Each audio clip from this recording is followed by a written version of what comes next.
Hola, ¿qué tal amigos? Bienvenidos a este primer episodio de su podcast Nota de Voz. Bueno, déjenme les comento que en este primer episodio invité a un amigo que tiene mucha experiencia en el ámbito político. Él ha sido columnista, político, emprendedor y realmente ha sido testigo de los diferentes procesos democráticos, no solo del Estado, sino del país. Los ha vivido, los ha ejercido. José Alberto Gordillo Flecha. Déjenme decirles que José Alberto Gordillo Flecha el día de hoy se encuentra como representante ante el Instituto de Elecciones y Participación Ciudadana por el Partido Revolucionario Institucional. Te agradezco enormemente que hayas venido. Para mí realmente es muy importante, amigo. Muchas gracias, amigo, por esta apertura. Es muy importante poder utilizar este tipo de herramientas tecnológicas. La nueva era es precisamente la comunicación a través de las redes, a través de estos medios de comunicación. Los medios tradicionales no han sido desplazados, pero ya no tienen la presencia hegemónica, hablando de hegemonías, ¿no? Sí. La presencia hegemónica. Ya hay una pluralidad de comunicación y cada uno llega a diferentes rincones, a diferentes sectores, y esto abarca mucho más, ¿no? Y es muy importante, es una forma nueva de comunicarse con otras generaciones incluso. Ya hablamos de diferentes etapas de la vida y jóvenes, los millennials, como sí, les dicen. Postmillennials ya. Postmillennials, sí, algunos. Pues tienen el recurso tecnológico a la mano y es la forma de cómo poderles llegar, cómo comunicarnos con ellos, cómo entendernos mutuamente, ¿no? Quizá ellos ya una idea abstracta ya no es tan cómoda o ya no es tan penetrante en su forma de pensar. Entonces hay que buscar los medios de cómo llegar. Esta es una gran oportunidad. También lo pueden escuchar en diferentes lugares donde lo escuchen con pausa. No es necesario incluso estar pegado a la televisión o a la pantalla o a una estación de radio para estar escuchando el mensaje en ese momento, sino que se puede hacer en cualquier momento, mientras está haciendo alguna actividad, mientras está descansando. Es más, si se interrumpe por alguna situación, se le pone pausa, se sigue haciendo alguna otra actividad, se reinicia, y eso es una maravilla. Y por eso para mí es muy importante lo que estás diciendo, porque si bien es cierto, la generación anterior venía haciendo ciertas cosas, esta generación tiene que saber y tiene que trasladarse un poco la experiencia, ¿no?, que se ha vivido a través de los sexenios para entender el contexto actual, ¿no?, que puedan ellos entender por qué estos cambios que estamos viviendo el día de hoy. Bueno, déjame preguntarte algo. ¿Quién es José Alberto Gordillo Flecha? En primer lugar, soy un originario de Tuxtla Gutiérrez, enamorado de su pueblo, de su ciudad, de sus raíces, de sus convicciones, enamorado de Chiapas. Siempre he preponderado mi identidad chiapaneca, como la mayoría de los chiapanecos lo preponderamos, porque somos chiapanecos por nacimiento, pero somos mexicanos por elección, ¿no?, histórica, ¿no?, desde 1824. Entonces, yo soy un apasionado de Chiapas, soy un apasionado de Tuxtla. Me gusta conocer sus raíces, las he vivido, las tengo muy arraigadas dentro de mí, y es una forma de manifestar mi estilo de vida. Soy un tuxtleco que ama sus costumbres, que ama sus tradiciones, que favorece a su diversidad y que está muy contento de estar aquí en Chiapas. ¿Cómo fue tu acercamiento en la política? ¿Nos puedes contar un poquito de eso? Claro que sí, con mucho gusto.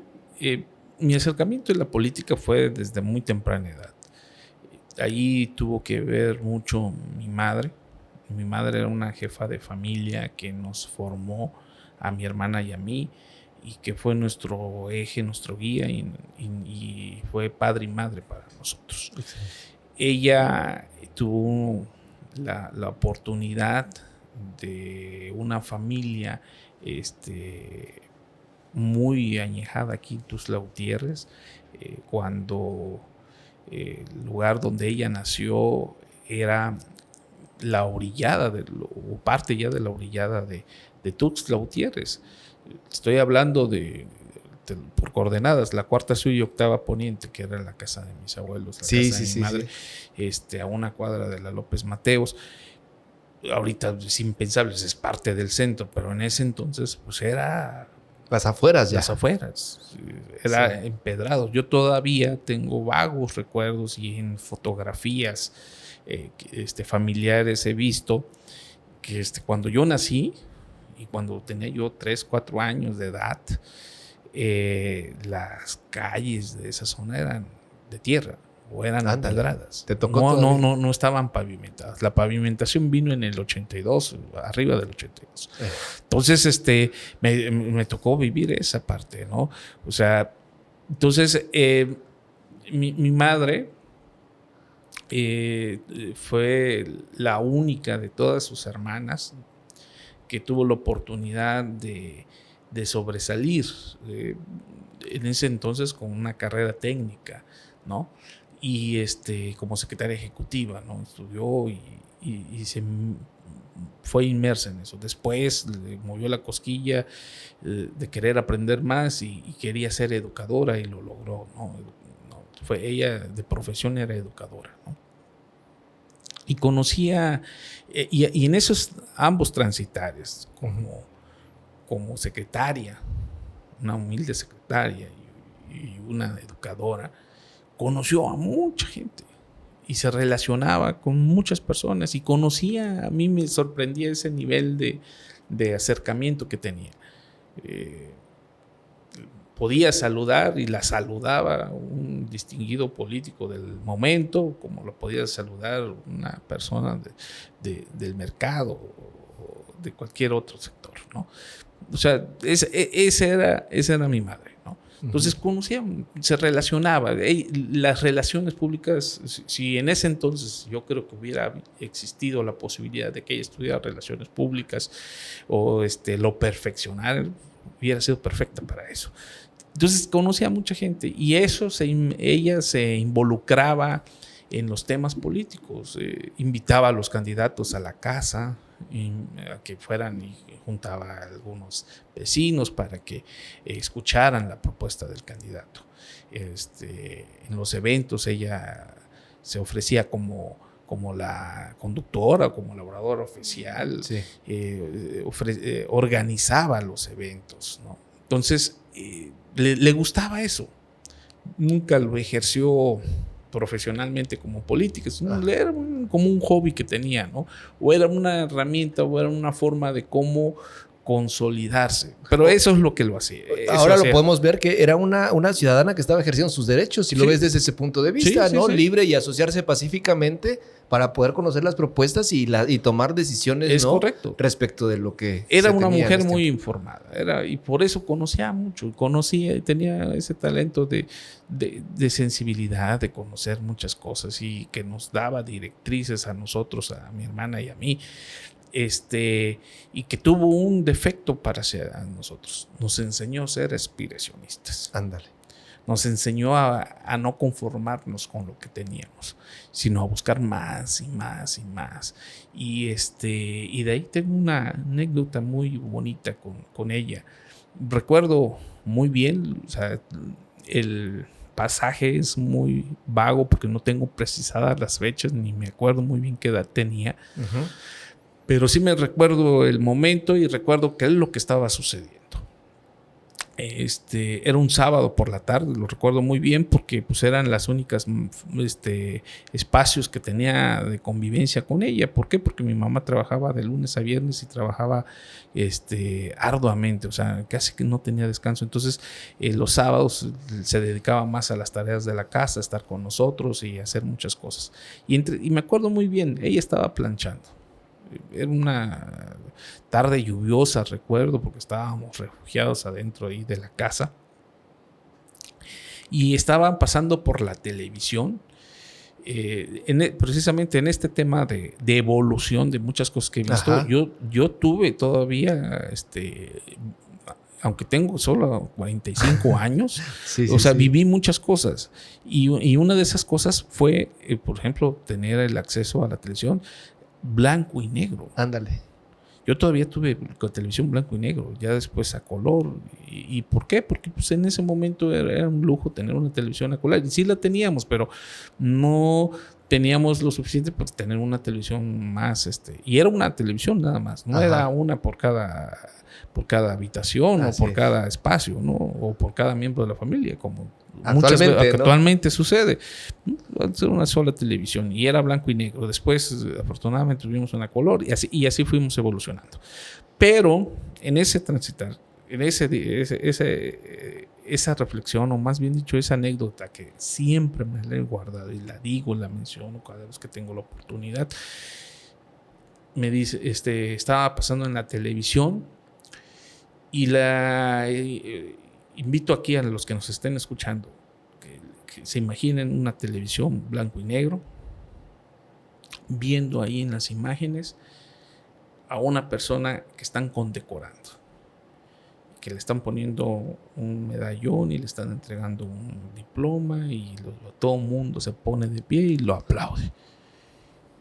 Y yo le pregunto, oye, mamá, ¿y quién es ese? No, pues es Octavio Paz. Ándale. ¿Y él qué hace o qué hace? Pues es un escritor y le están dando el premio Nobel de literatura. Ándale. O sea, lo que se estaba viendo es que estaban transmitiendo la condecoración del premio Nobel de literatura que se había ganado Octavio Paz con su ensayo El laberinto de la soledad, ¿no? Entonces, le estaban premiando en ese momento. Sí. Y le pregunté, ¿y cómo llegó él ahí? Y mi mamá fue muy contundente. Estudiando. Excelente. Tratando de ser mejor. Escribiendo, haciendo muchas cosas. No quedarse dormido. No estar jugando. Se dedicó a trabajar. A querer ser más. Y si tú quieres llegar así, como lo estás viendo a él, te tienes que esforzar. Nada te va a caer del cielo. Nada te van a regalar. Te lo tienes que ganar. Y tienes que buscar siempre ser el mejor. Lo que tú quieres ser, pero quieres ser el mejor. Entonces, eso se me quedó. ¿Crees que la esencia del concepto de aspiracionista también sea ponerle el esfuerzo y la dedicación y poder cambiar las circunstancias en las que estás para poder tener un objetivo en la vida? ¿Crees que esa sea la esencia del concepto de aspiracionista que tiene el chiapaneco del mexicano? Por supuesto, de los tuzlecos, de los chiapanecos, de los mexicanos, del mundo entero. Una de las razones por las que cayó precisamente el comunismo, el socialismo, malentendido, por cierto, en algunos países, en algunas latitudes del mundo, es precisamente eso, porque te limitaban a hacer, te limitaban a tener una aspiración, o sea, te cortaban las alas. No había que más allá de eso, más que el triunfo unipersonal y punto. Dicen que eso te hace egoísta. Yo no creo en eso. Sí te hace merecedor de lograr, de buscar, te hace la posibilidad, te proporciona la posibilidad de salir del entorno que tienes y mejorarlo. Pero eso no es egoísmo, porque también de ahí entran otros valores, entran otras circunstancias, otros contrapesos donde te va haciendo más empático. O sea, dices, yo ya viví esta etapa. Y dices, yo no quiero repetirla o yo no quiero que otros pasen por esa etapa. Entonces te vuelve más empático, te vuelve más conocedor de la realidad. Y tratas de ayudar y tratas de que vayamos en conjunto. Yo nunca he creído en los dogmas económicos y en los dogmas políticos. He creído que sí se pueden hacer y conjugar varias opciones. Ni creo en el capitalismo rapaz, ni creo en el socialismo igualitario, ¿no? Igualitario, así. No creo en eso. Pero sí creo en una política social.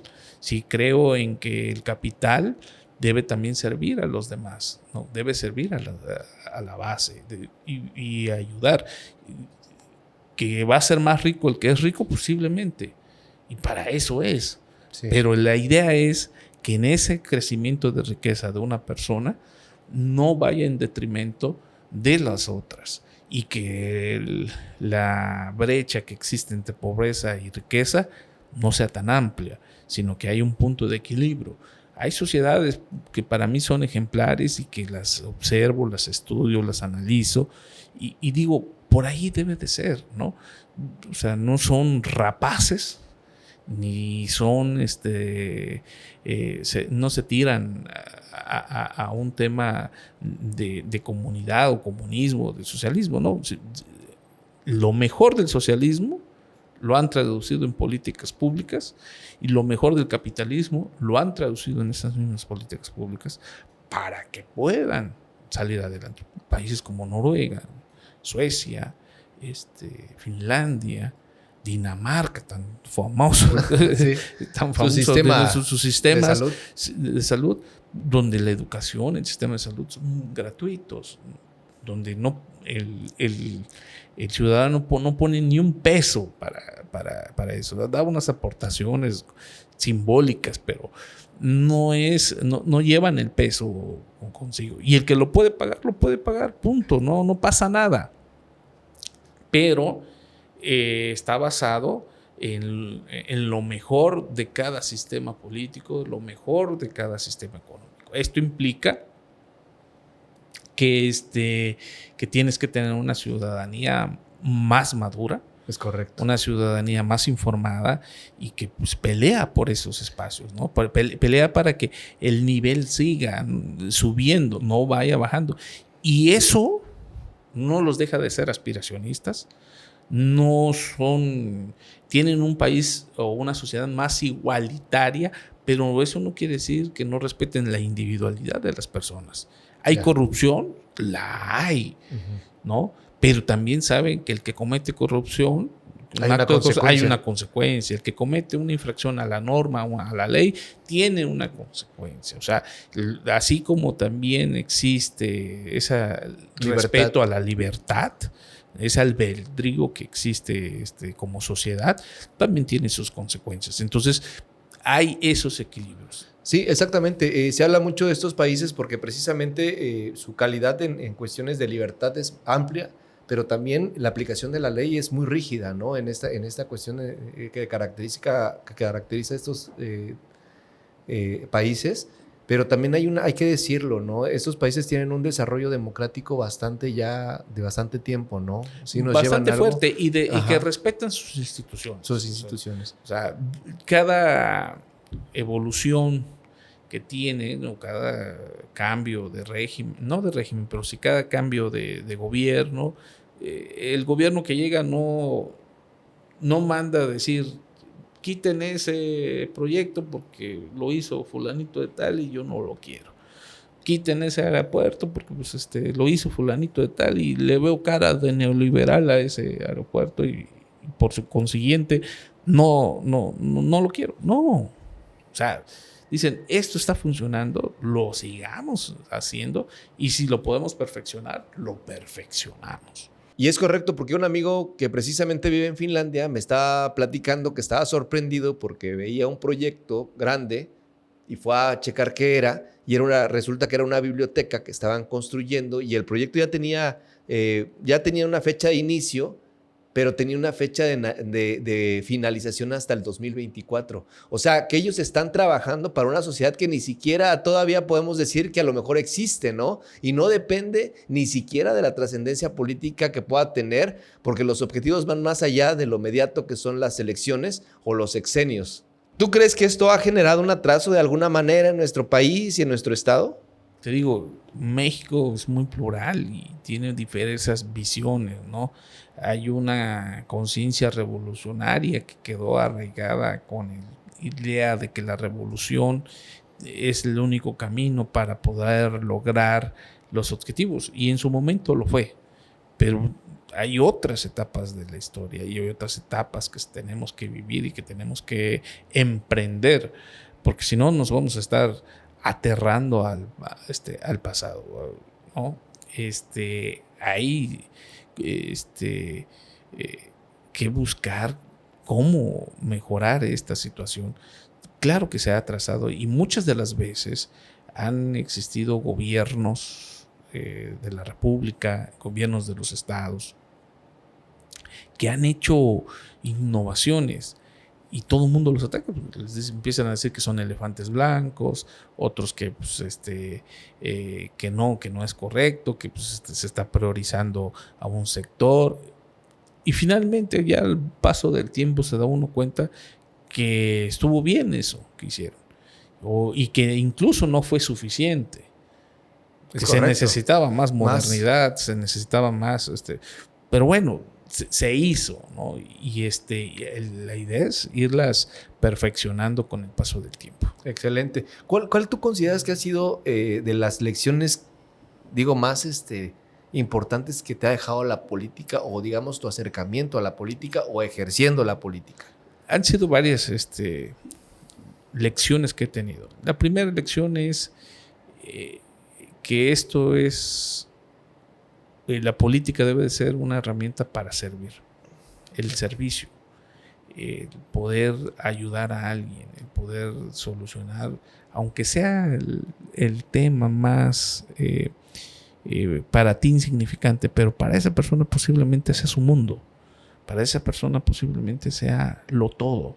Y si lo logras solucionar, le logras apoyar en algo, lo más mínimo para ti y posiblemente lo máximo para esa persona, estás haciendo algo, estás haciendo un cambio, por lo que sea. Y el servir, el poder solucionar problemas. Yo desde muy joven, yo empecé formalmente en la política a los 15 años, casi 16 años.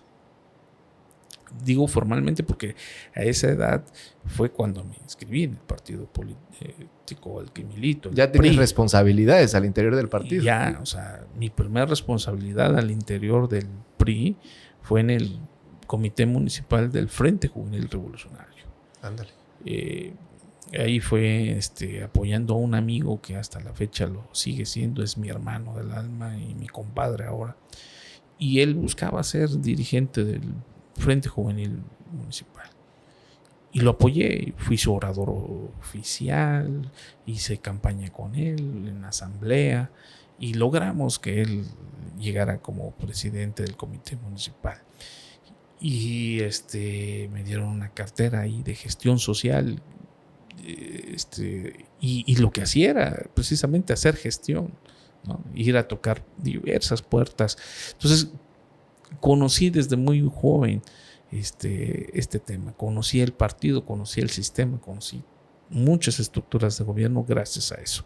Entonces eso fue la incursión formal al PRI, en la incursión formal a la política que tuve. Y como te había dicho al inicio, pues ¿qué me motivó a tomar estas decisiones? Pues una es mi madre, ¿no? Mi madre veía, o sea, muchas de las veces como humanos hacemos lo que vemos en nuestro entorno. Es correcto. Imitamos nuestro entorno. Si nuestro entorno es gris, es grotesco, pues eso vamos a mantener muchas de las veces. El paradigma está en cambiarlo, ¿no? Es correcto. Ajá. ¿No? Si yo tengo muchos conocidos y que han sido muy resilientes. Entre esos me cuento yo que a pesar del entorno tan adverso que tuve, salí de eso, ¿no? Y muchos así lo hacen, ¿no? Yo siempre he dicho, el entorno, tu espacio de convivencia, tus orígenes, pueden ser influencia, te pueden influir, pero no te pueden determinar. Ya. No pueden determinarte. O sea, que seas hijo de un ladrón, que vivas en una comunidad de ladrones, que todos sean ladrones, no tiene por qué ser igual tú. Uh-huh. Se rompen los paradigmas. Dices, no, yo no quiero esto. Yo quiero ir más para allá. O sea, yo esto no lo tolero, ¿no? Si yo vivo en una convivencia donde hay violencia, donde hay una convivencia del peor, o sea, la promiscuidad, etcétera, etcétera, ahí está la resiliencia, ahí está el cambio de paradigmas, donde digo, no quiero esto, no me veo así en lo futuro, no es la vida que yo quiero otra, yo aspiro a otra, por eso es importante ser aspiracionistas en ese sentido, ¿no? Sí. Entonces, es cambiar el entorno. Entonces, cuando era niño, pues mi madre nos inculcó esto y nos motivó a siempre a ser mejores, a mejorar. Desde muy niño me enseñó que mis tareas, mis trabajos los tenía que perfeccionar. No cabía en ella que yo lo hiciera así al trancazo, ¿no? Ella me decía, no, tienes que buscarlo, ¿no? O sea, para ella era impensable, por ejemplo, que yo entregara un trabajo en un folder, en una hojita del cuaderno, ¿no? O sea, no lo concebía y me motivaba. ¿Teníamos los recursos para tener todo eso? No. No lo teníamos. Sin embargo, ella hacía el esfuerzo para que lo tuviéramos, para que no fuera pretexto para no avanzar. Punto. En mi casa faltaron muchos lujos, pero nunca nos faltó comida, nunca nos faltó casa, nunca nos faltó educación, nunca nos faltó ropa. Y con eso despegamos, ¿no? Nos disciplinó a muy temprana edad. ¿Consideras tú que es importante para la formación política precisamente este estado valorativo moral, si se quiere ver así, o interno respecto de las decisiones que se puedan tomar? Porque ya siendo político, de alguna manera, tomas decisiones que van a afectar a la colectividad. ¿Y tú crees que se ha olvidado un poco esta parte? Porque, digo, hay políticos con propuestas, con bastante publicidad, pero ¿qué hay del político en su manera interna de pensamiento, ¿no? O sea, en la parte valorativa, ¿tú crees que es importante que tenga buenos cimientos? Por supuesto, o sea, ahí define la persona, no solo el político, sino a la persona, o sea, y lo ves en cosas sencillas, cómo tratan a las personas, cómo tratan a una mascota, cómo tratan a una mamá, ¿no? Si tú ves a una persona que trata mal a su mamá, ¿cómo esperas que trate bien a los demás? Si tú ves una persona que trata mal a una persona humilde, ¿cómo quieres que trate a los demás? ¿No? Si tú ves, si en una relación de pareja no hay coincidencias, o sea, no es necesario que tengas que estar aguantando y conviviendo así, ¿no? Tenemos errores como personas, como pareja, como seres individuales, pero ¿no? La idea es tener los cimientos muy fortalecidos moralmente, como lo que tú estás mencionando, para poder dar algo de ti, ¿no? Para poder hacer el cambio, para poder ofrecer como persona, como político, como servidor público. Si no, no tienes nada que dar. Si no tienes un poco de resiliencia, si no tienes un poco de empatía, si no tienes la capacidad de entender al otro, pues prácticamente no tienes nada que dar. Y no es necesario que des riqueza, que des dinero, que ofrezcas y prometas espacios de trabajo, con detalles. Te voy a contar otra anécdota, que son Sí. cosas que a mí me han formado y que me han dejado Marcados. muy marcados. Y que digo, híjoles, yo quisiera ser así, pero a veces no se puede, las circunstancias, o no sé, ¿no? A veces quisiéramos dar más, pero no siempre se puede. Mi madre falleció muy joven, a los 52 años. Yo apenas estaba egresando de la universidad.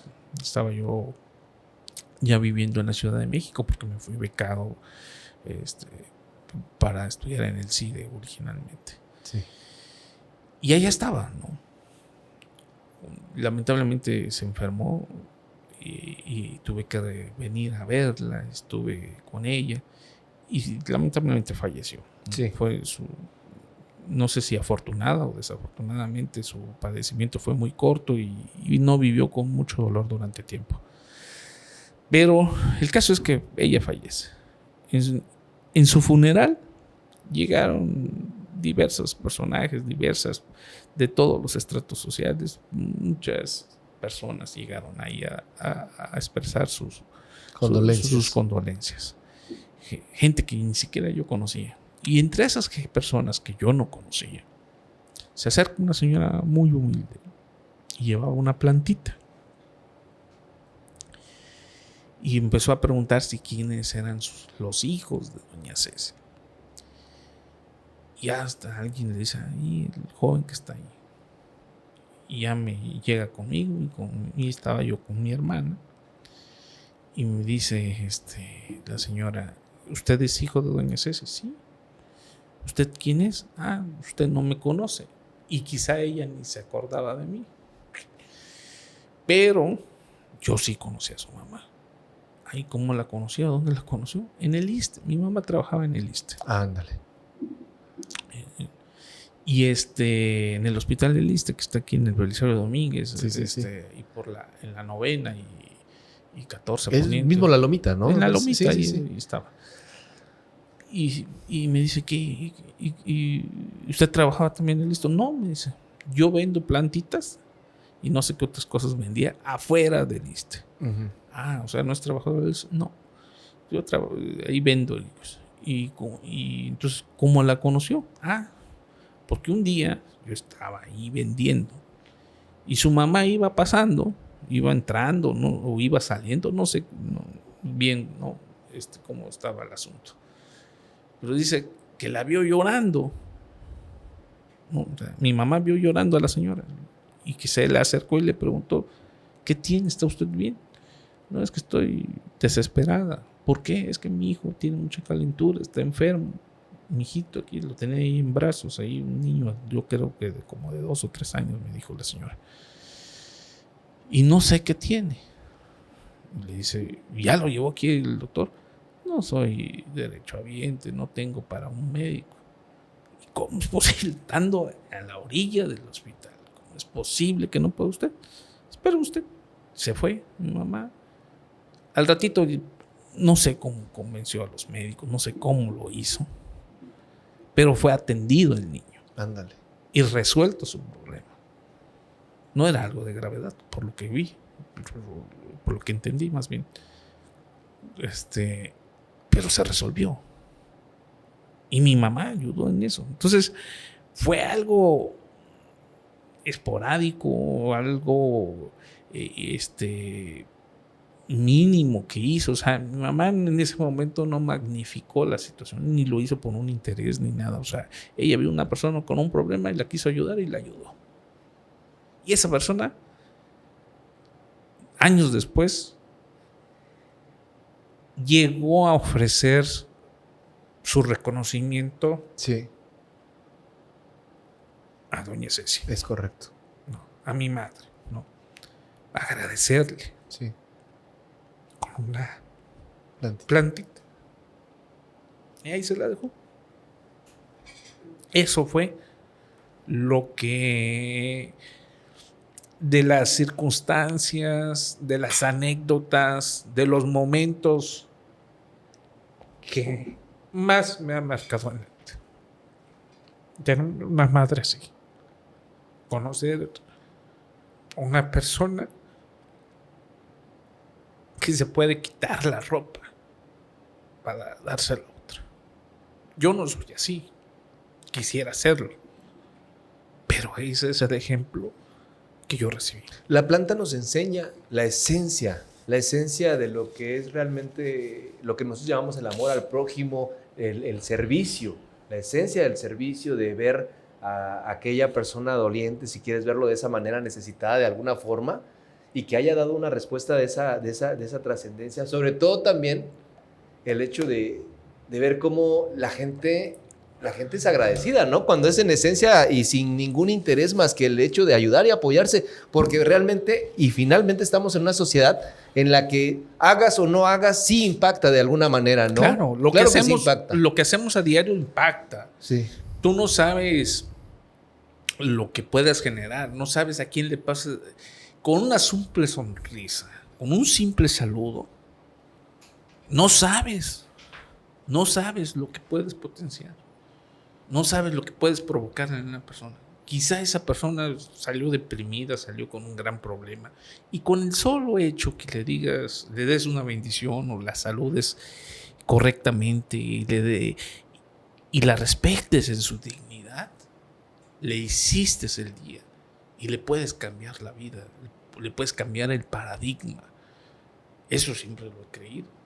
Sí. O sea, el que no saludes a una persona, el que no le brindes una atención oportuna, no atiendas a sus situaciones, puede hacer el cambio. Sí. O sea, no necesitas, como te digo, dar millones de pesos, no necesitas cubrir grandes necesidades. Ahora sí que son acciones, pero son acciones en diferentes sentidos. No acciones económicas, son acciones reales. Esta plantita que le llevaron a mi madre, pues es un símbolo. Es correcto. Es un símbolo. ¿Por qué? O sea, es cómo le cambiaste la vida o la percepción a una persona. Es correcto. ¿Cómo se la cambiaste? O sea, si no hubiera pasado mi mamá ahí en ese momento, no sabemos qué hubiera pasado con el niño o con la señora. Claro.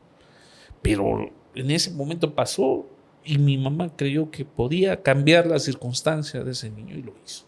La esperanza llegó. Así es. Y así en muchas cosas mi madre me enseñó.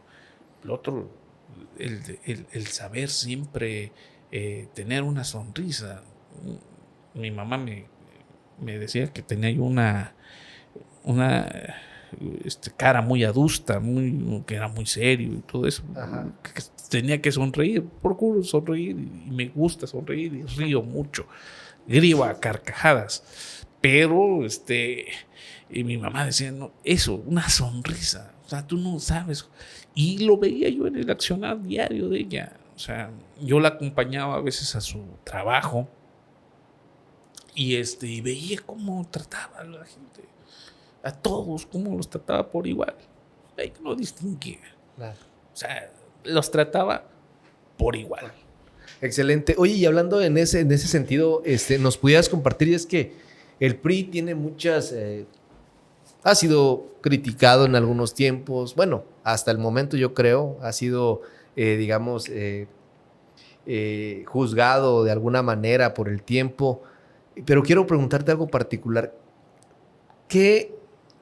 ¿Tienes alguna experiencia con algún personaje que tú pudieras decir, sabes qué, lo que hizo fue trascendente, ¿no? Y es de raíz priista, o le tocó estar en el PRI por circunstancias, que nos pudieras compartir de alguna manera?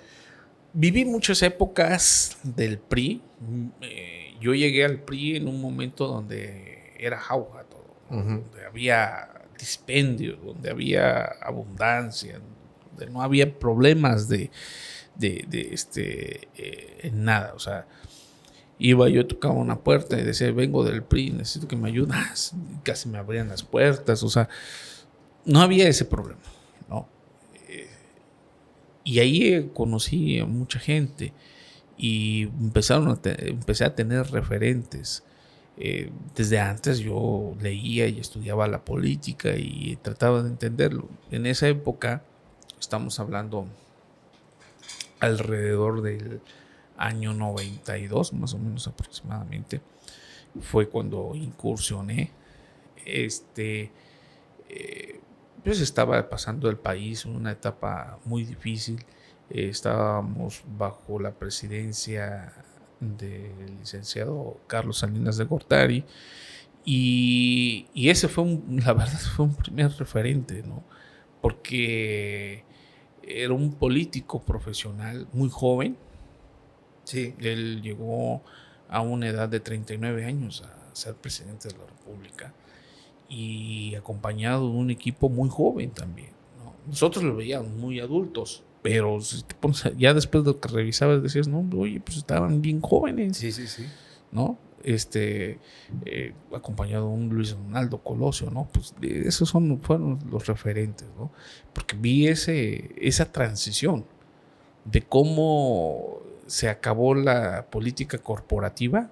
Una de las visiones que tenía Salinas y que tenía Luis Donaldo Colosio era cambiar el paradigma del partido y hacerlo más plural, más abierto a la sociedad.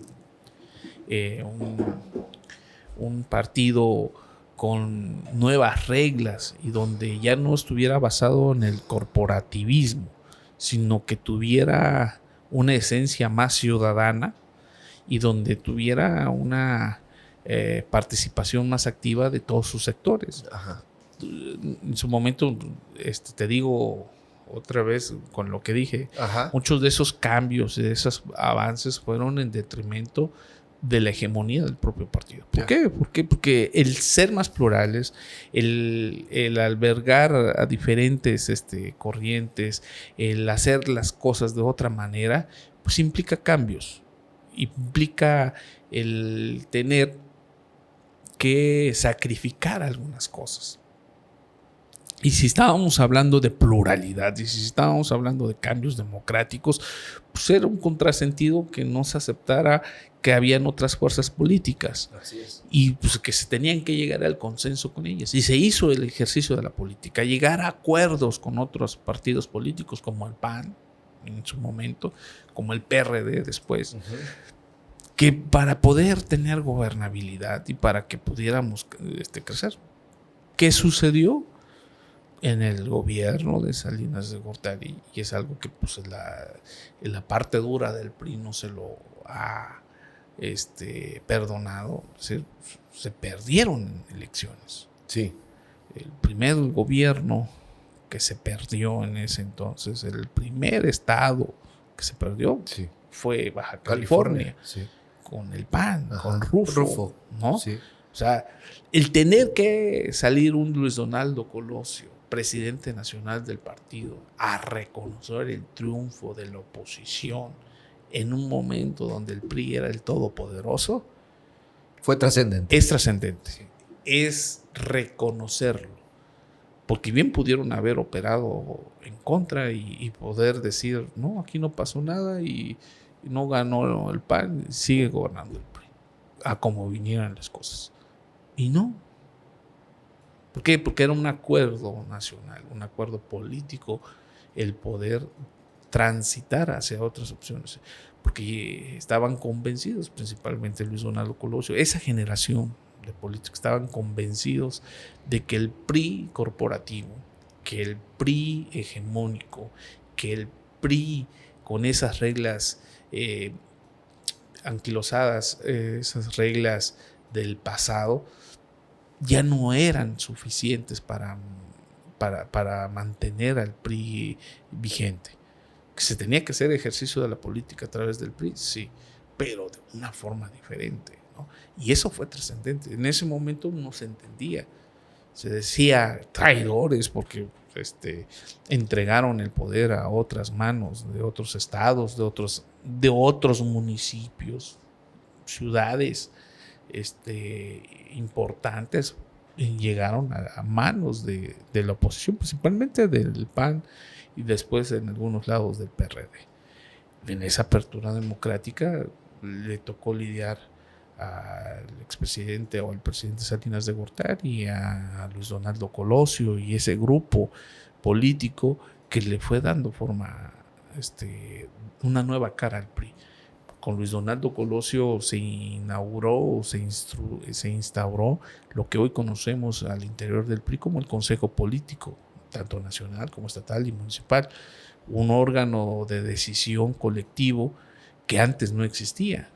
Antes nada más era la decisión del presidente del partido, que recibía una instrucción, lógicamente, del presidente de la República o del gobernador, según sea el caso. Exacto, y eso quisiera yo ahí hacer de un paréntesis, porque eso es lo que la gente no conoce, que conforme fueron cambiando las reglas, también fueron cambiando las reglas internas de alguna manera.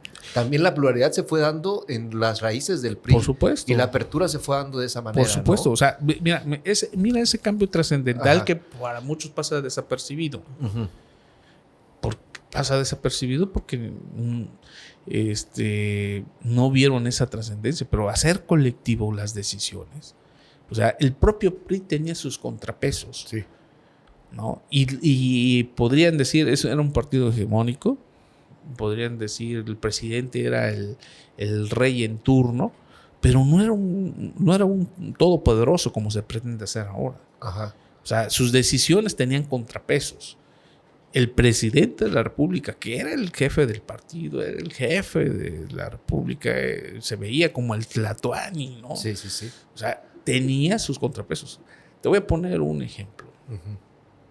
Gustavo Díaz Ordaz, el presidente Gustavo Díaz Ordaz, es uno de los presidentes más odiados o recriminados en la historia de México. Ajá. Y sobre todo por estas nuevas generaciones, ¿no?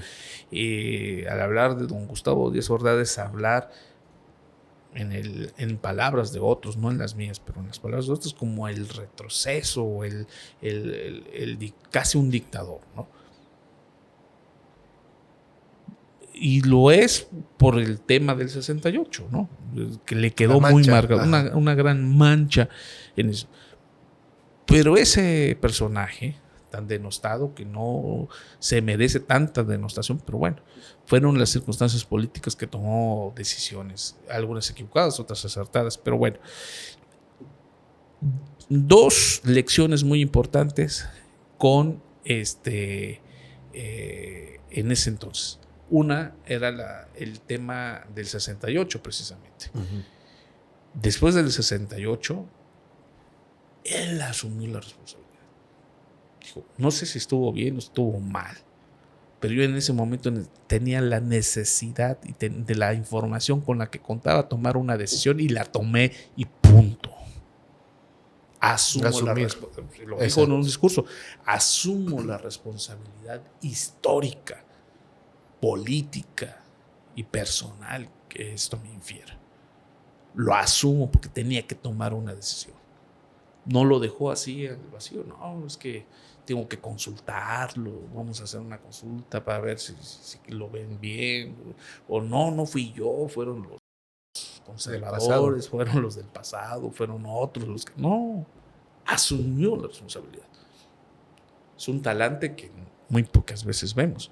Y asumió tal cual. Es un tema que podría ser un recordatorio también para algunos políticos, ¿no? Sí. El asumir la responsabilidad. Asumirlo. Entendiendo que realmente a veces como político te encuentras ante situaciones que realmente no están en tus manos. ¿Sí? O sea, realmente resolverlas, o sea, tienes que dar frente a aquella responsabilidad que asumes desde que estás juramentando la Constitución. Y de gran trascendencia. O sea, tuvo en sus manos la vida de muchas personas. Sí. Y dice...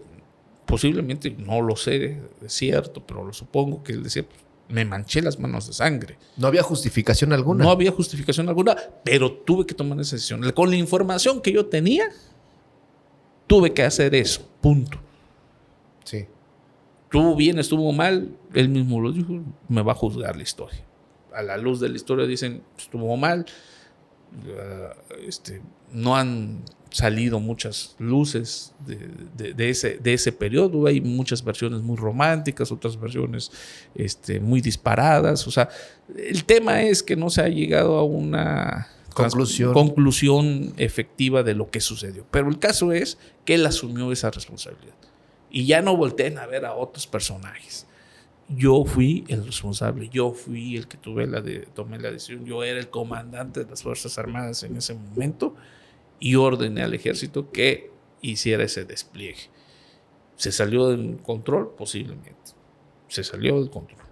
Pero asumo las consecuencias que esto implica. Definitivamente es algo que no quisiéramos ver en la historia de México. Claro. Obviamente que es algo que nos duele a todos porque por supuesto. Es algo doloroso, pero también si hablamos de asumir responsabilidades, pues sí tiene que haber un responsable en todas estas situaciones de repente, ¿no? Sí.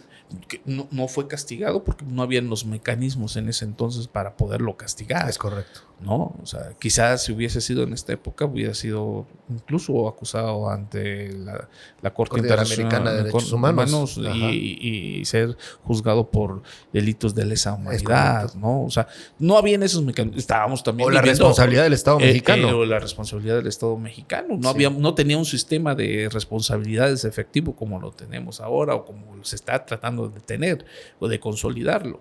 O sea, eran otros tiempos, pues. Errores que han beneficiado de alguna manera o que han hecho que tengamos esta progresividad de derechos. Exactamente. Son errores que sirvieron de experiencia para que, digamos, esto no puede volver a suceder.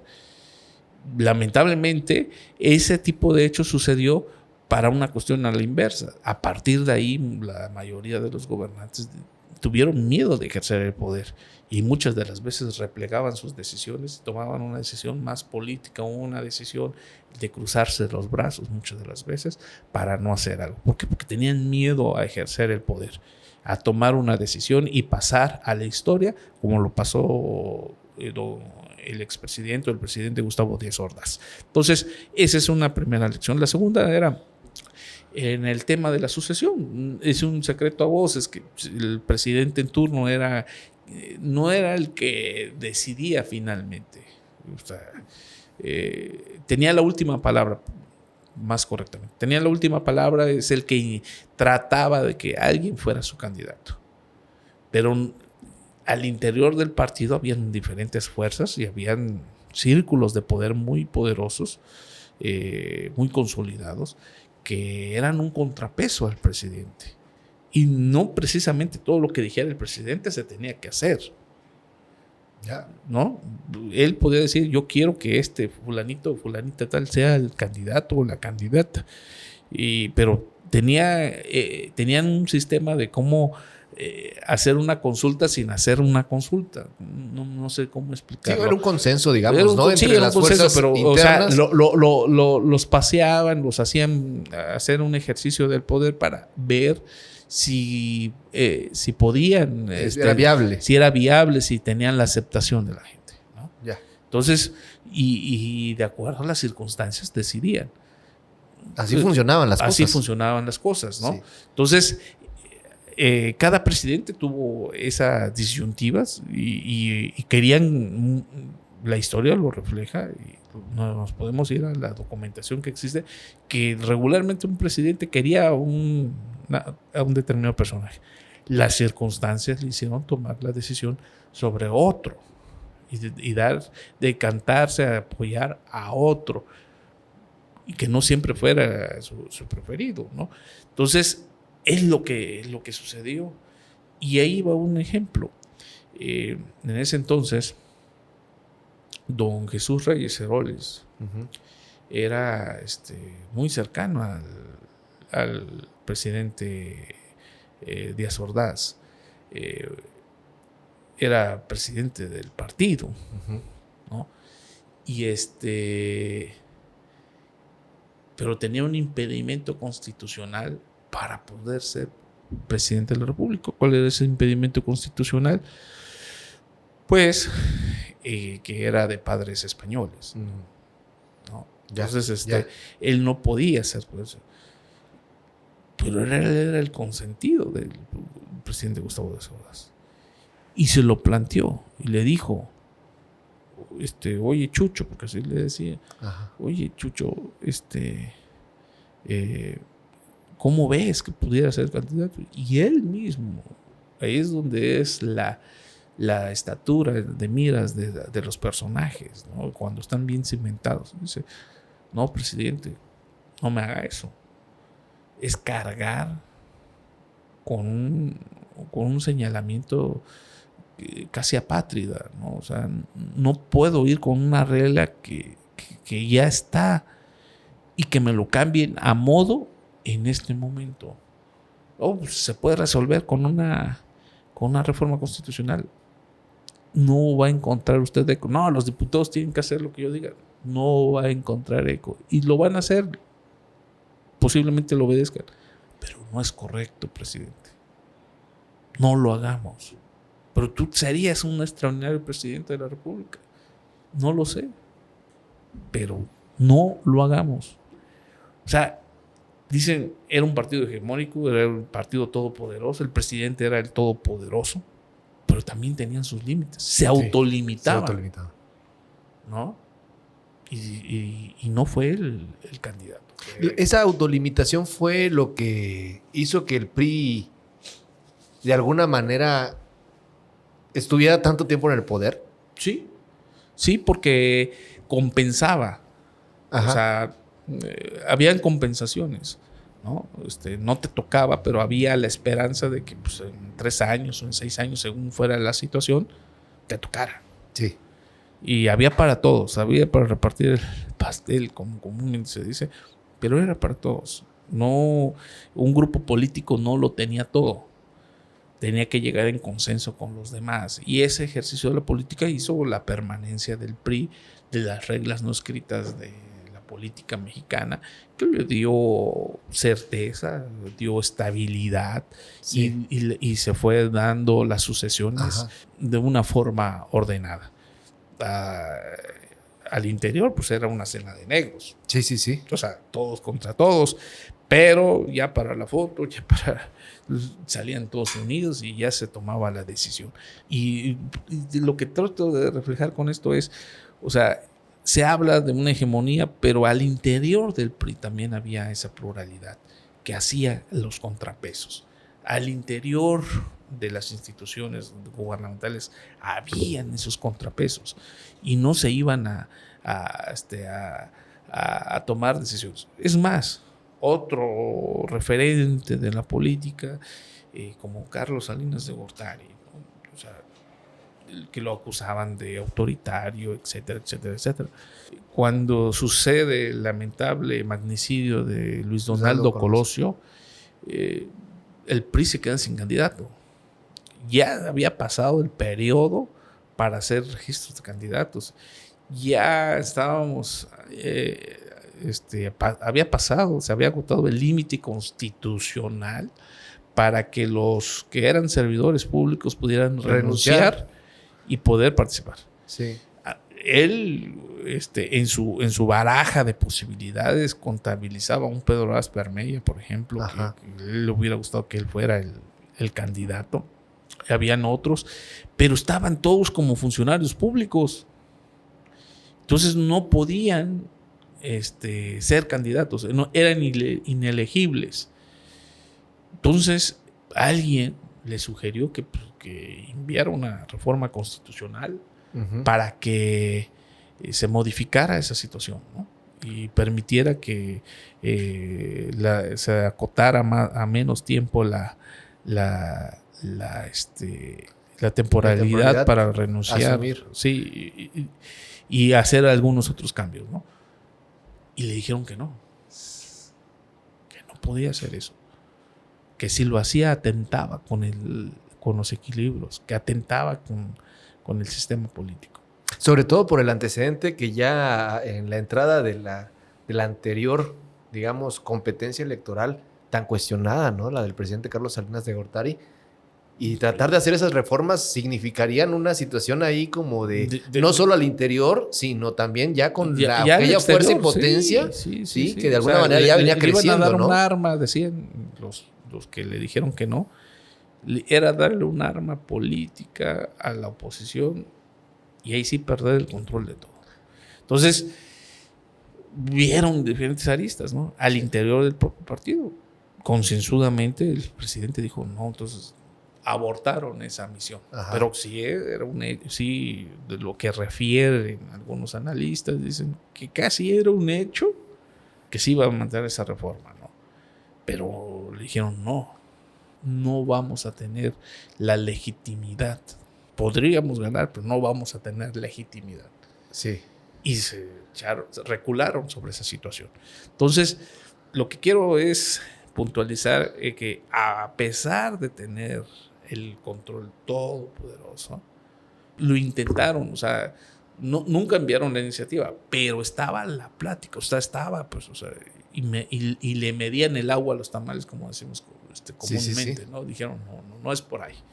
Y tuvieron que tomar otra decisión, ¿no? Entonces, ante eso, o sea, por eso digo, la hegemonía, lo pongo entre comillas, porque la hegemonía posiblemente se representaba hacia el exterior, hacia los demás, pero al interior del partido era una pluralidad, es un partido de contrapesos y sigue siendo hasta el momento. Hay diferentes facciones, diferentes grupos políticos, hay contrapesos, ¿no? Hay veces que gana un grupo político y tiene la decisión en ese momento, pero pues después surge otro y hace ese contrapeso y se van deteniendo, o sea, se va provocando una manera de hacer política, también consensando. Ni en las peores épocas del PRI, y entre comillas peores épocas, ni en las épocas donde tenía el partido un control o tenía mayoría calificada en el Congreso de la Unión. Y no vamos tan lejos. En el sexenio pasado del presidente Enrique Peña Nieto, el PRI tenía la mayoría, y tenía mayoría calificada. No tenía mayoría calificada, pero sí tenía mayoría dentro de ambas cámaras, en el Congreso de la Unión, y con el acorpamiento de algunas otras fuerzas políticas podría lograr fácilmente las 2/3 partes. Y muchas de las reformas que se dieron en ese momento, principalmente en la materia electoral, ¿en fiscalización electoral? En varios temas electoral, del 2014 principalmente, fueron por consenso. Se platicaron, aún teniendo la mayoría. Aún teniendo la mayoría, lo platicaban, a ver sus opiniones, incluían las opiniones de otros no las tomaban en cuenta, pero era algo platicado y en consenso. Y se llegaba así a los plenos de ambas cámaras y se votaba de esa manera. Y así siempre fue. Uh-huh. Siempre el consenso se tomaba en cuenta la oposición, porque sabían que si la oposición no estaba de acuerdo, transitar sobre algo iba a ser imposible. Y aquí hablamos de algo muy importante, por ejemplo, que estaba pasando actualmente, y que quisiera preguntar, porque muchas cosas se han dicho. ¿Consideras que al PRI y a los demás partidos que integran la oposición, como los llama el presidente, los opositores, ¿sí?, se ven afectados con las reformas hechas por el presidente? Por supuesto. Hay una afectación en la organización de los partidos. Una afectación, por ejemplo, es un tema que políticamente no es correcto, o más bien dicho, que la ciudadanía cuestiona mucho. Pero lo cuestiona porque los partidos han sido opacos, porque los partidos no han sido, ¿cómo te diré?, recíprocos en esa confianza que deposita la ciudadanía. Y hablo de todos los partidos, no solo del mío. Uh-huh. Hablo de todos los partidos. No hemos sido recíprocos en decirle a la ciudadanía o transparentar efectivamente que vea una eficacia política por el dinero que se le da a los partidos políticos. Es un dinero público. Esta discusión no es de ahorita. Desde que yo estaba en las filas juveniles del PRI, escuchaba el tema del financiamiento público. Y muchos decían, no, pues que cada partido se rasque con sus propias uñas y que busque un financiamiento privado. Pues sí, pero eso abre la puerta a que los financiadores sean los que manden, ¿no? Se puede hacer los contrapesos, transparentándolos posiblemente se pueda mejorar. O sea, es una cuestión que se puede perfeccionar sí, con otros dispositivos. Pero el financiamiento público ayuda a consolidar el sistema democrático. ¿Cómo ayuda a consolidarlo? Bueno, aquellos partidos que no tienen posibilidades reales de acceder al poder o aquellos candidatos que no tienen posibilidades reales de acceder al poder a través del financiamiento público es un arma y es una base para que puedan hacer política. Porque dedicarte a la política en nuestro país implica una erogación económica muy importante. Porque nuestro sistema político así es, ¿no? Ajá. Entonces, el hacer política cuesta dinero. El poder tener una estructura cuesta dinero.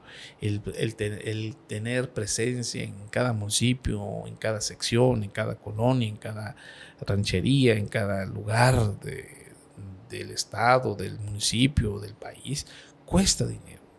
Todo cuesta. No hay nada gratis. No hay nada gratis. Sí. ¿No? O sea, ni el concierto de Rosalía es gratis, pues, o sea, nada es gratis. Sí, claro. Entonces, todo eso cuesta dinero. Sí. Y una persona, lo pongamos de esta manera, un líder social, venido de las bases, surgido, no sé, del mercado, un liderazgo en las cuestiones del mercado, de una colonia, De una comunidad. y que quiere hacer ejercicio de la política. Si no existe ese recurso público, Ajá. muy difícilmente va a lograr su objetivo. Sí. ¿Y lo puede lograr? Sí.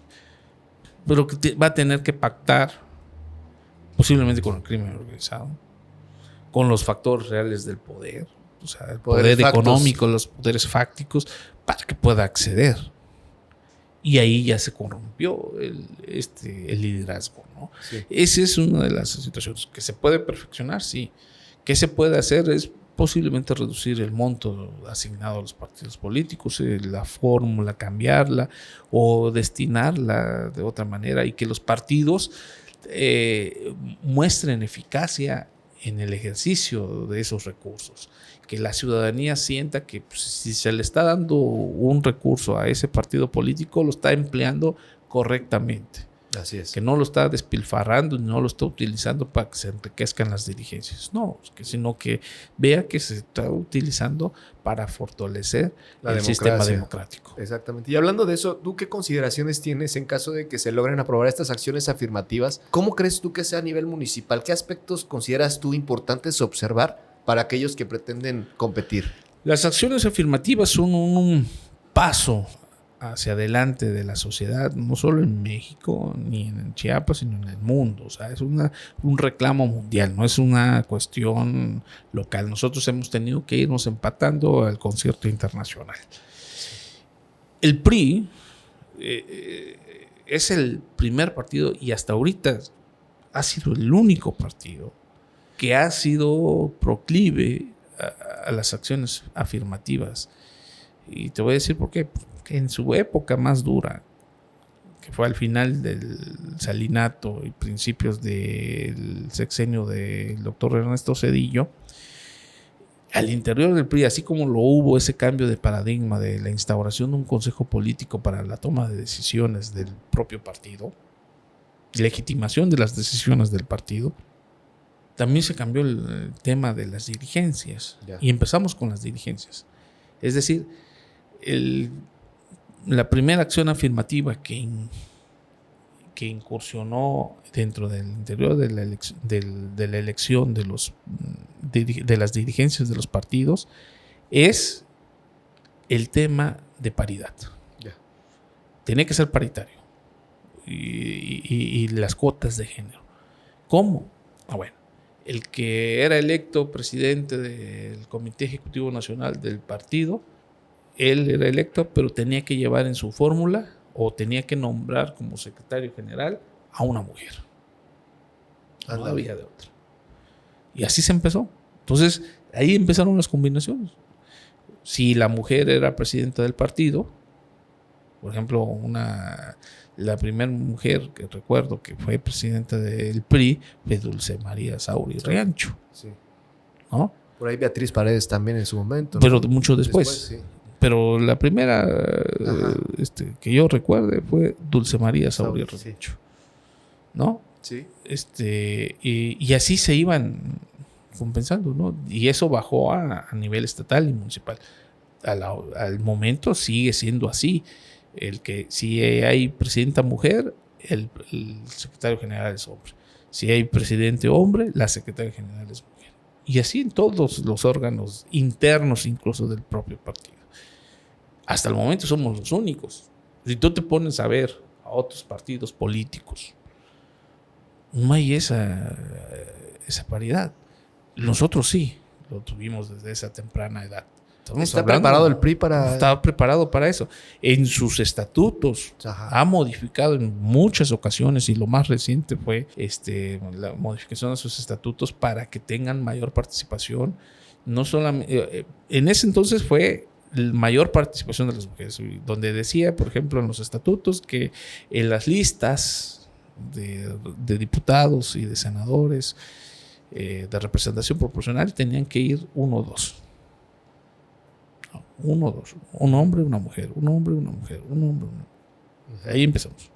Las suplencias, todo eso, ¿no? Sí. Bueno, después se dio más apertura a los jóvenes, ¿no? Sí. Poner las cuotas. Ahora es obligatorio que dentro de los por cada 5 postulaciones tiene que ir un joven. Sí. Y se han ido modificando. Ahora ya hay otras acciones afirmativas, por ejemplo, personas con discapacidad, Sí. diferentes discapacidades. Los indígenas también, el 94 Sí. fue un paradigma para el estado de Chiapas y para México y a nivel internacional, donde se visibilizaron los temas indígenas, ¿no?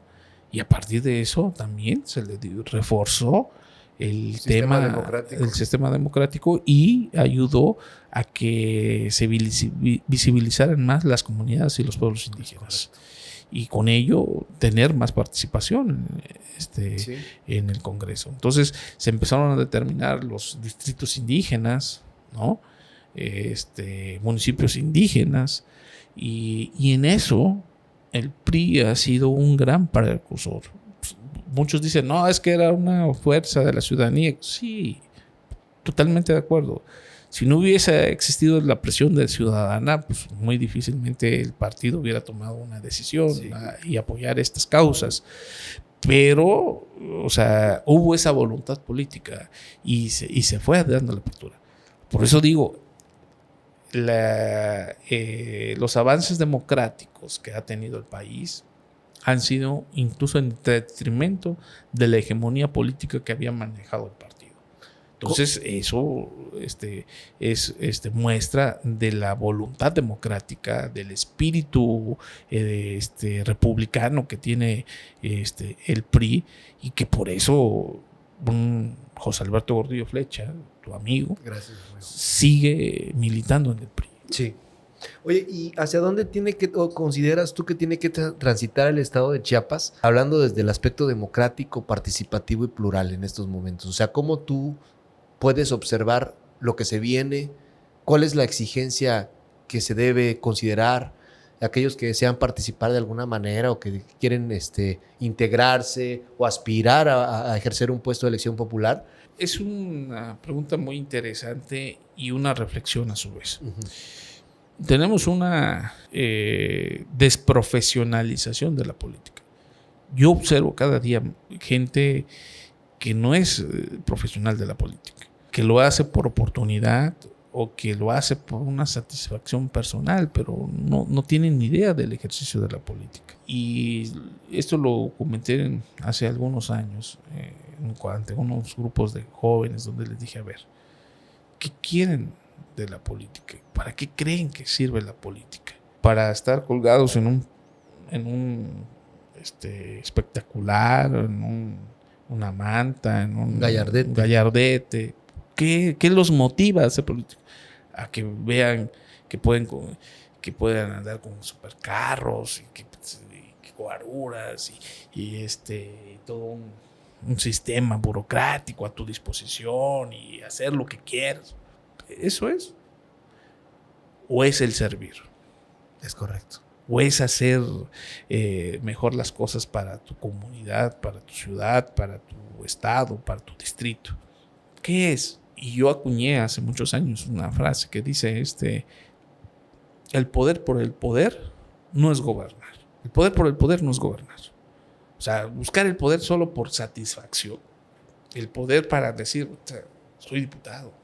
Miren, tómenme fotos y salgo en las redes y hago como que hago cosas legislativas.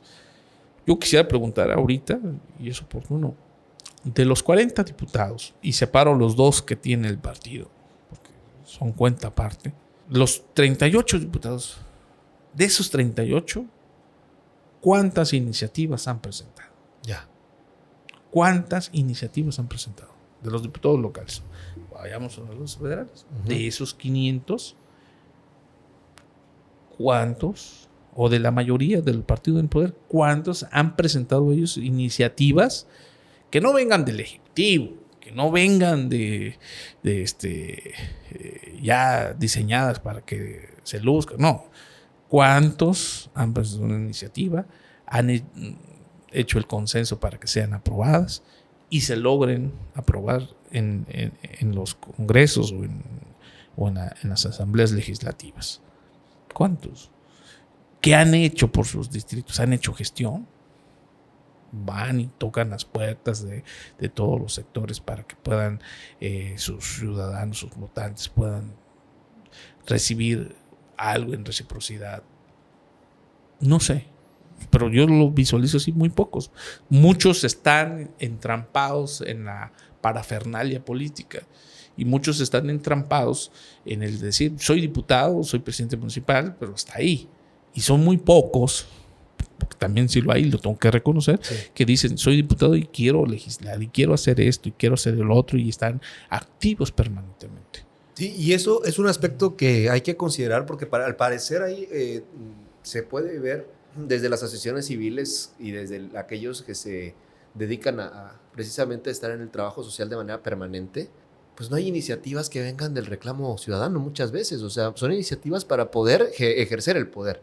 Son iniciativas que van direccionadas al establecimiento de políticas públicas, pero muchas de esas iniciativas no vienen del reclamo genuino, ¿no? Que sería la ciudadanía, ¿no? Entonces, creo que esa visión se ha perdido un poco, tienes razón, y yo de verdad que tengo una perspectiva y espero, ¿no? Que realmente sea escuchada esa parte, ¿no? A la ciudadanía, o sea, de alguna manera.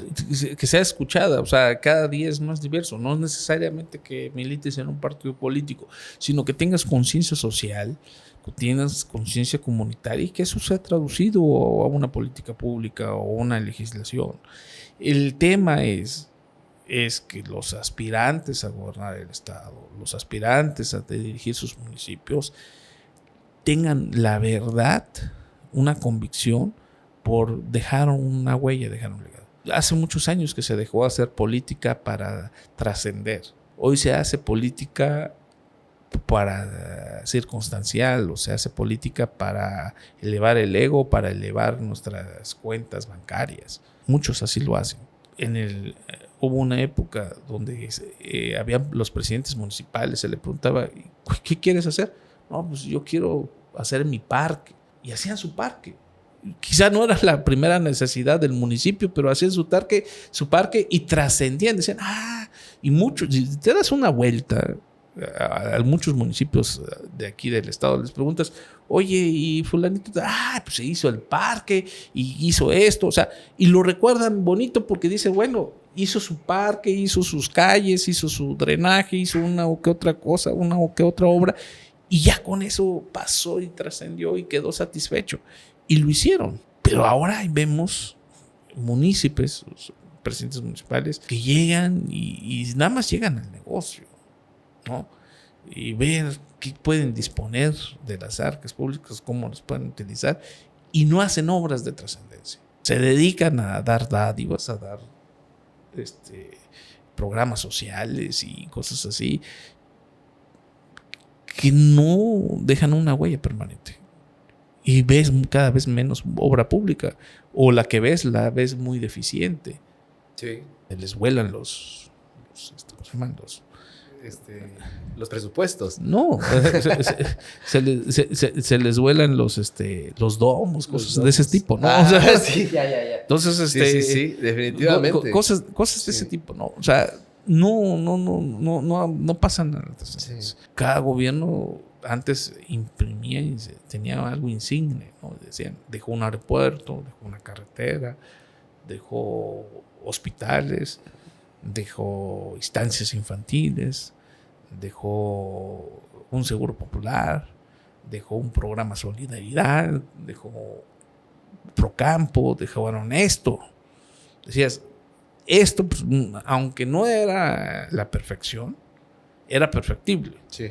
Aunque no era el sueño dorado, o no lograba satisfacer al 100% las necesidades o requerimientos de la sociedad, pero lo hacían y lo iban fortaleciendo. Ahora ya no vemos eso, ¿no? Se toman decisiones de a contentillo, circunstanciales, se toman decisiones sin planeación, ¿no? Se toman decisiones sin la debida visión de por qué hacer. Por ejemplo, hoy tenemos un Tren Maya y todos dicen, no, es que los que están a favor dicen, no, va a traer desarrollo. Pues, ahorita, pues obviamente, por la construcción y todo eso, pues sí demanda de mucha mano de obra, hay trabajo, exacto, hay un derrama económica propia. Donde tú pones una obra, aunque sea mínima, aunque sea pequeña, hay una derrama económica en ese sector. Si aquí al lado de estas instalaciones ahí están desarrollando casas o están desarrollando algo, una tienda, un supermercado, una plaza, pues obvio que va a haber una derrama económica alrededor. Ya. ¿No? Eso es obvio, pero eso es circunstancial y es momentáneo. El Tren Maya, en el caso específico, yo no le veo el tema de desarrollo, porque para empezar, no conecta ciudades, conecta estados y los conecta de la forma más alejada. A ver, ¿qué beneficio va a tener el estado de Chiapas cuando ese tren solo va a circular, si bien nos va, en la zona norte selva del estado? ¿Qué va a abaratar? Para transitar de Palenque o de cualquier otro punto de esa zona hacia la capital o hacia la costa o al Soconusco o a la sierra o hacia este lado de Cintalapa, los Chimalapas, esta zona, tienen que pasar horas para transitar. De aquí a Palenque te hace 6 horas, con carreteras peligrosas, no en buenos estados. ¿De qué va a servir? Lo importante y lo bueno hubiera sido que si hubiera existido rescatar una red ferroviaria, pero desde diferentes puntos nodales, ¿no? Rescatar la red ferroviaria del Soconusco, del Istmo, ¿no? Interconectar con otras ciudades importantes, Tapachula, con Tuxtla Gutiérrez, con Tonalá, con Arriaga, con toda esa zona. Sí. O sea, bueno, no podemos meter carreteras, o sea, es muy costoso hacer carreteras. Bueno, pues tiremos líneas ferroviarias, ¿no? Sí. Cuesta mucho hacer un aeropuerto y mantenerlo y los vuelos y todo eso. Bueno, pues tiremos líneas ferroviarias y ahí sí hubiese sido un buen desarrollo. Pero hacer una ruta, un tren que nada más va a conectar Quintana Roo, Yucatán con Campeche y con Tabasco, parte de Tabasco y parte de Chiapas, no le veo. O sea, es una obra demasiado cara para lo que va a dar. Ya. ¿No? O sea, no le veo la trascendencia. Dicen, muchos nos vamos a subir. Híjoles, pues yo creo que van a ser pocos, porque, o sea, para ir a Cancún, para ir a Mérida, uno que vive en Tuxtla, uno que vive en la sierra, uno que vive en el Soconusco, dice, para trasladarme ahí me sale más económico y rápido irme en avión que irme en tren. O sea, yo no pensaría, o se te hace lógico decir, es que quiero ir a la península, me quiero ir en tren. De entrada, para que tú llegues a Palenque, ¿cuántas horas de traslado es? Con todas las situaciones que puedan suceder. Sí. Entonces, para subirte un tren que te va a llevar a esa zona. Sí, por el gusto, por el turismo, pues está bien, te subes. ¿Va a ser viable a la larga? ¿Va a ser autosustentable? Ya no digamos de la situación que está provocando la intromisión de una red ferroviaria en zonas protegidas, partiendo a la selva en dos, así, provocando ecocidio, pasando por encima de cavernas. O sea, técnicamente incluso es endeble. Si el costo-beneficio vale la pena, está bien, pero no veo luces, no veo un panorama alentador que diga vale la pena aventarse el costo político, económico de un Tren Maya. No lo veo por ningún lado. Pues vamos a ver qué es lo que sucede en ese tema, porque realmente también podemos decir que lo que ha conectado es que hay una manifestación ciudadana, incluso ya con amparos, donde están tratando de intervenir. Ese es otro aspecto que yo te quería comentar, haciendo un contraste de que eres de una generación que de alguna manera viene de un régimen hegemónico, ¿no? ¿Cómo pudieras definirnos estos dos mundos?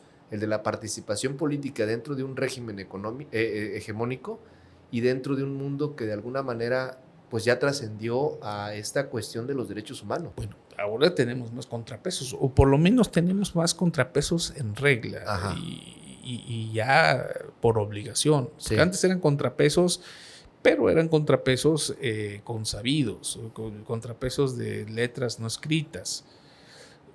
Ahora tenemos contrapesos jurídicos que dan certeza. Tenemos contrapesos internacionales que México ha adoptado y que pues tienes que respetar, te guste o no te guste. Es correcto. Hablábamos hace rato de las acciones afirmativas. Eso es un tema que no es solamente local, es un tema global, ¿no? Uh-huh. Y las tienes que acatar.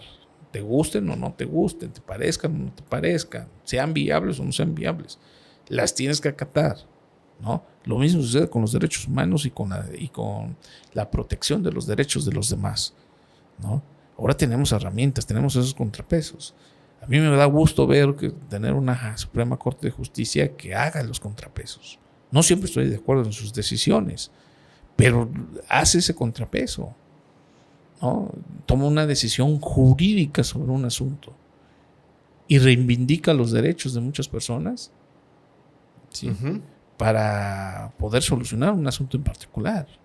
Y sobre todo la Suprema Corte se ha visto en la necesidad de ir también cambiando de alguna manera, porque se ha visto que hasta dentro de su misma reforma, ¿no?, hubieron ciertos cambios sustanciales, porque también, si bien es cierto, es otro poder que, digamos, funcione de contrapeso, también habían sus defectos, también traían sus situaciones internas, ¿no?, que de alguna manera no permiten este avance de los derechos, ¿no? Pero, sin embargo, ha sido progresivo. Así es. Entonces, eso hay que respetarlo y puntualizarlo. A mí me da risa algunas opiniones corrientes.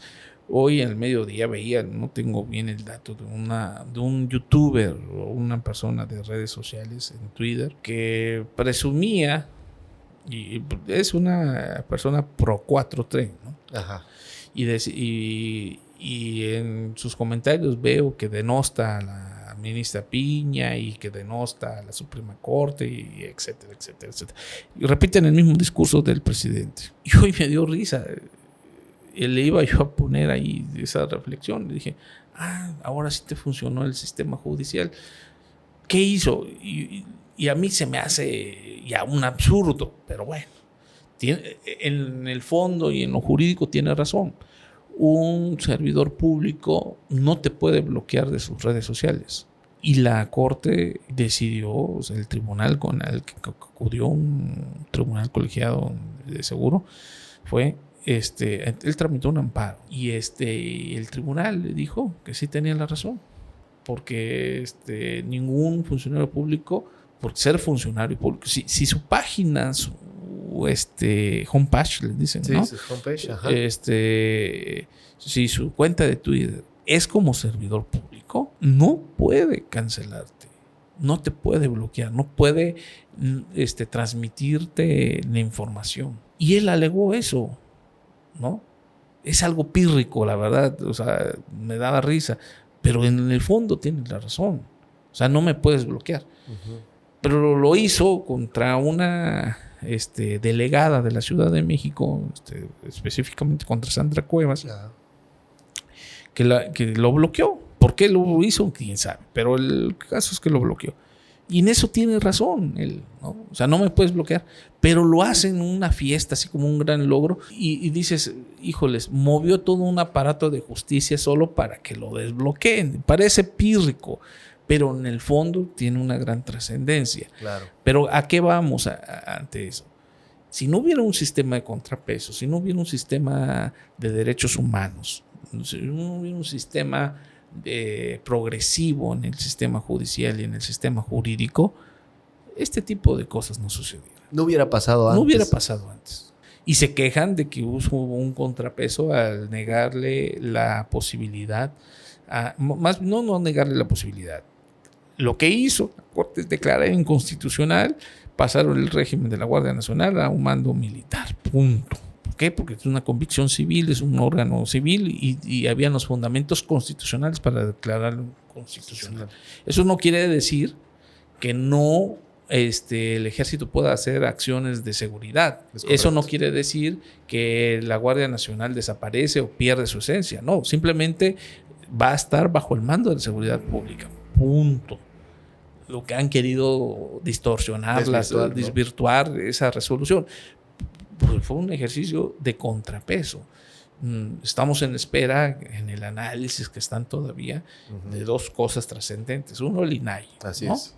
El tema del INAI, que yo estoy seguro que van a decidir que si no se ponen de acuerdo la Cámara de Senadores, que puedan sesionar con 4 consejeros. Debe de buscarse una salida porque, digamos, en esencia, al no estar estructurado como la Constitución lo mandata, es una violación a la Constitución. Exactamente. Entonces, el máximo tribunal va a tener que decidir para que funcione una de las instituciones del Estado mexicano. No puede estar inoperante. Que, por cierto, es un logro ciudadano. Ese es un logro ciudadano. Ese sí es un logro ciudadano. No es un logro de los partidos políticos, no es un logro de los políticos. Es un logro ciudadano. Qué bien que lo acotas. Sí. Es una tendencia mundial a transparentar todo, al decir, a ver, ¿en qué te gastas mis impuestos? ¿En qué acciones estás haciendo? Y eso es lo que no se le debe olvidar al ciudadano, sí. Que hay cosas trascendentes que, independientemente del corte político que tú quieras elegir o la ideología o lo que tú pretendas, ¿no? Hay cuestiones que pues son, digamos, sagradas, ¿no? Claro. Que es en este caso el INAI, que fue una respuesta a la ciudadanía de manera esencial en un estado en donde la desconfianza abundaba, ¿no? Claro, y esto es para no ser omisos, como gobierno, para no ser omisos, para ser transparentes, así para poder decir estos fueron los inversores, a estos se les asignaron estos contratos, a estos en esto se está gastando el gasto público. Este gobierno no tiene ese espíritu democrático ni ese espíritu de transparencia. Y lo vimos cuando el actual presidente Andrés Manuel López Obrador fue jefe de gobierno de la Ciudad de México. Mandó a reserva, ya no recuerdo cuántos años, el tema de la construcción de los segundos pisos. Y otras acciones de gobierno. Dices, ¿cómo para qué los vas a reservar? Perdón, los vas a reservar. O sea, ¿qué escondes para no transparentar esa información?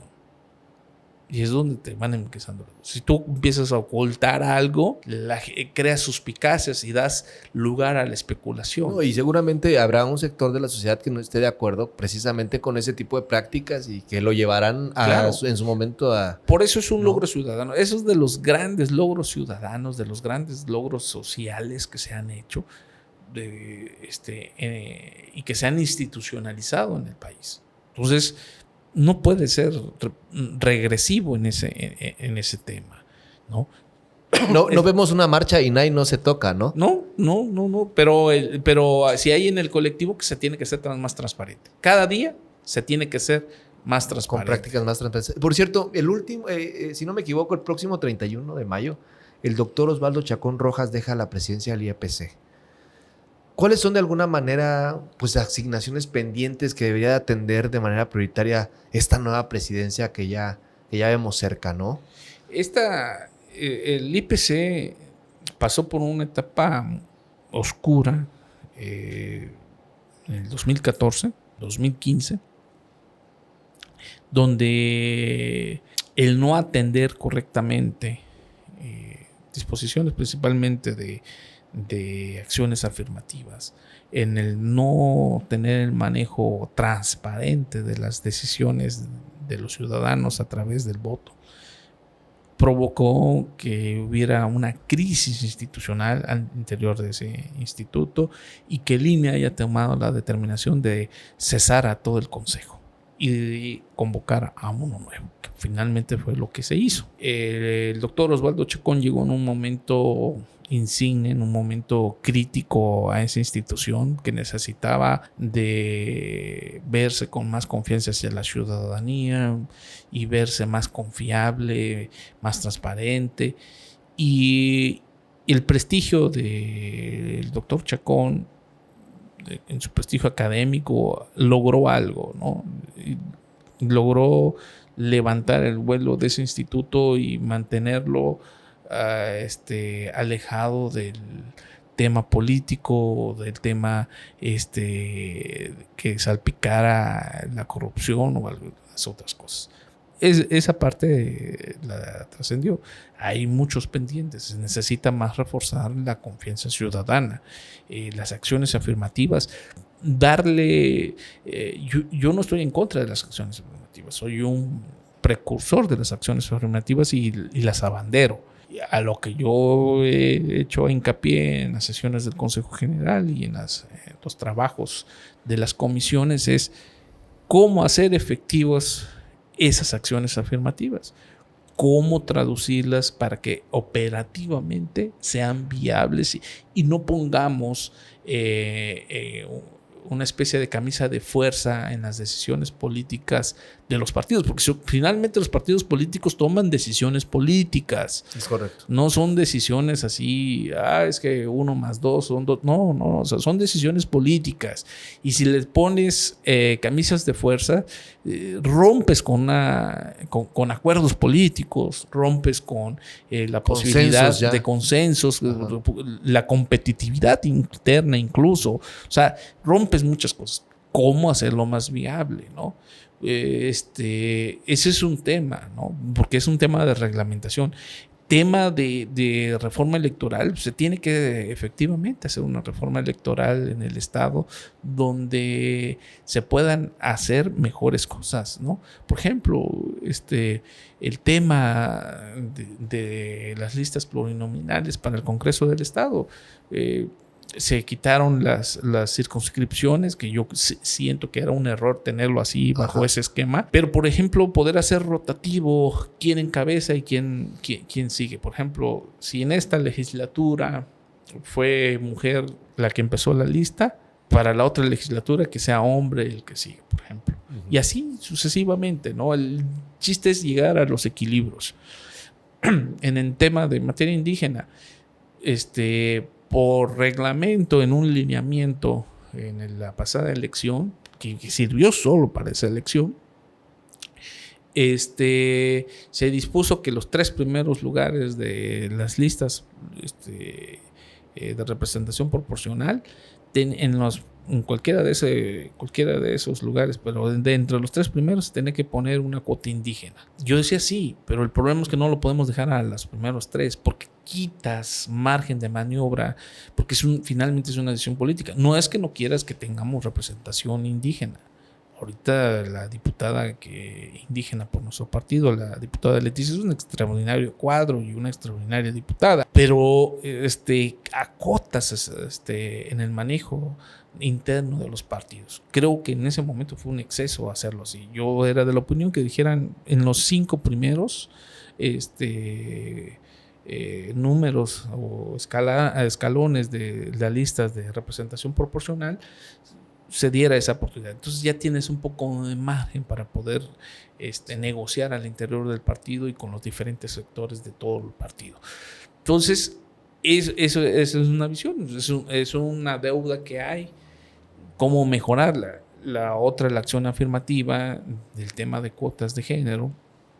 Ok, lo echamos adelante, pero ¿cómo hacer para que tampoco sea una situación donde finalmente no lleguen las mujeres que están en el pie de lucha, para que lleguen esas mujeres que sí se dedican a la política y que no son tomadas muchas de las veces en cuenta. O sea, hacer efectivo eso. O sea, son muchas deudas en ese sentido.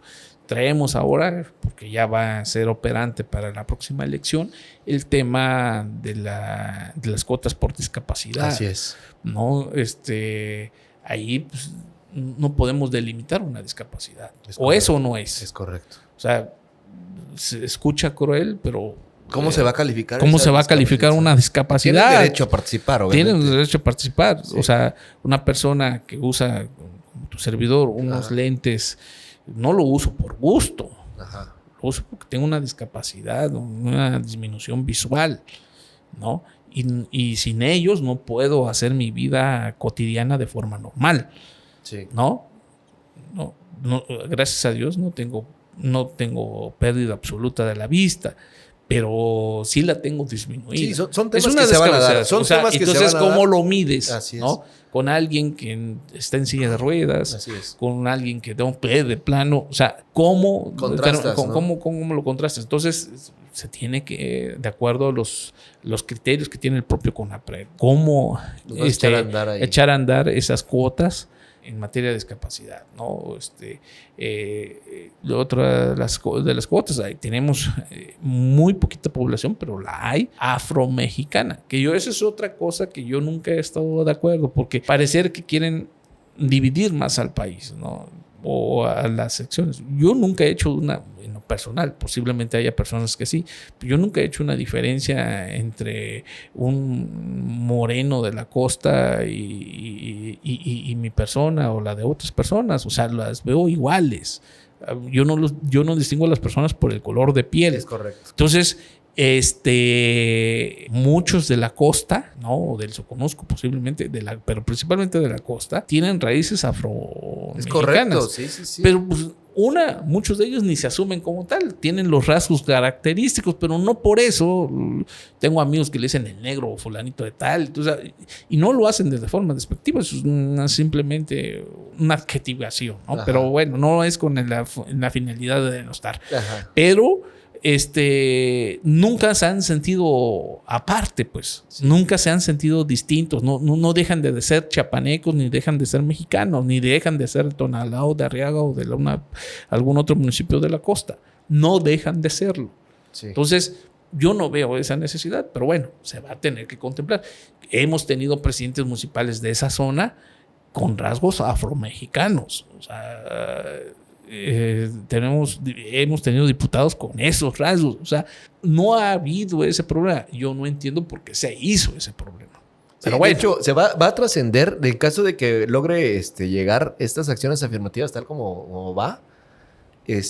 Yo creo que el tema municipal va a tener muchas va a tener mucha repercusión, ¿no? Va a tener mucha repercusión porque pues también sería un reto eso para la próxima. Va a ser un reto y va a ser un reto para los partidos para poder conciliar los intereses al interior y que vayan planillas legitimadas y con el consenso de todos los sectores de los partidos políticos. No hablo solamente del mío, sino de todos los partidos políticos, y que tengan representatividad conforme a las reglas de las acciones afirmativas. Es decir, que haya cuota de género, que eso ya prácticamente va de entrada, va de byte. Sí. Pero el tema de discapacidades, el tema indígena, el tema también de diversidad sexual, ¿no? O sea, todo eso tiene que contemplarse. Ahorita el reto para la nueva presidencia del Instituto de Elecciones y Participación Ciudadana va a ser garantizar esta participación minorías, ¿no? De las minorías, pero estas disposiciones jurídico-legales,